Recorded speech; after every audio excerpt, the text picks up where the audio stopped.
When my father spotted me on the subway, my little boy gripping the side of my coat, he didn't rush in with questions or sympathy. He just looked long, steady, and silent. His eyes moved from my shaking son to my empty hands, then to the obvious absence of the car he'd given me last year. "Why aren't you driving the car I bought you?" he finally asked. I didn't flinch. "My husband and his mother took it," I said, "and they used my family to threaten me." His jaw tensed. All he said was, "Don't worry." And as he inhaled, preparing to speak, I realized he already knew. He had figured out who had stepped into the space he once occupied in my life, and who had tried to erase him. I remember gripping the subway pole, holding my son tight. The pole was steady, cold, grounding. I wasn't shattered. I was ready. That's the thing about betrayal. It doesn't break you. It hones you. That morning wasn't random. It was the last missing piece of a puzzle I'd been piecing together in silence. When I first met my husband, I was naive enough to think that stability came packaged in calm tones and polite manners. He promised softness. He promised teamwork. He promised his mother would never interfere. But people tell their biggest lies in the quiet spaces, in the pauses, in the small demands they disguise as compromise. My father used to warn me, love that's real never asks you to shrink. I ignored him. I wanted to believe my husband was better than the rumors I heard about his mother, her controlling streak, her skill for manipulation, her obsession with owning everything around her. At first, she smiled at me, like I was a new piece of decor her son had dragged home. Later, I realized that's exactly how she saw me. It began with those late-night calls, not the usual mother-son chit-chat. These were clipped, whispered. Whenever I walked into the room, the silence snapped shut like a trap. Then came the small favors. "Let Mel borrow the car for one day. She just needs to run an errand. She'll bring it right back." Soon stretched into weeks. But the real betrayal wasn't the car. It was the text I found on his phone. A message from his mother. "She's too close to her father. Create distance. She listens to him more than you." His reply, "I'll take care of it. Once she's without transportation, she'll rely on us." I stared at the screen, numb. Dependence isn't love. It's a tactic. And I understood then. They weren't trying to take the car.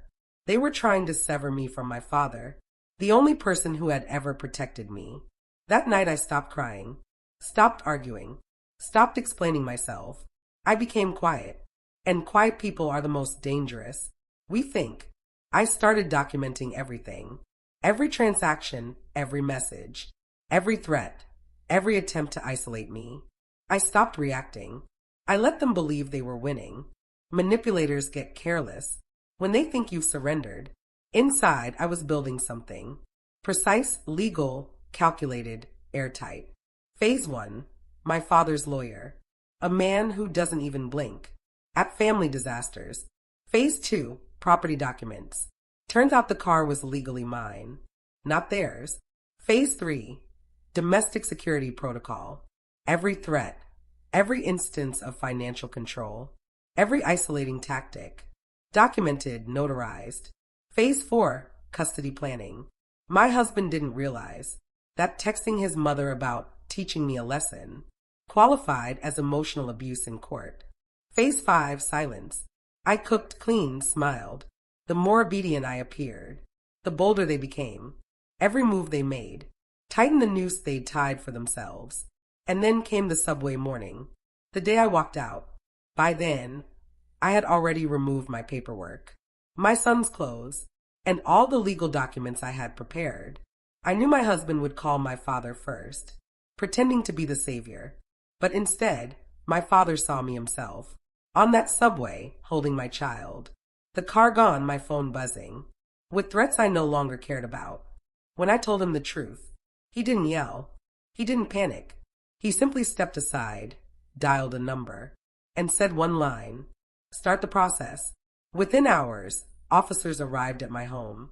My mother-in-law tried to lie, as she always did, but the car, the texts, the recordings, none of it could be dismissed. The look on my husband's face, when he realized I had never been weak, just patient, was the most satisfying moment of my life. Why didn't you tell me? He asked, as the officer questioned him. I looked him straight in the eyes. You told the court everything. I only collected what you gave me. That's when he understood. He had never replaced my father. He had only proven why I still needed him. 2 months later, I drove the car back to my father's house, my son laughing in the back seat, my husband gone, his mother silenced, their schemes exposed. My father didn't ask if I was all right.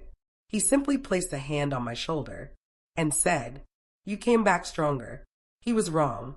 I didn't come back. I rose.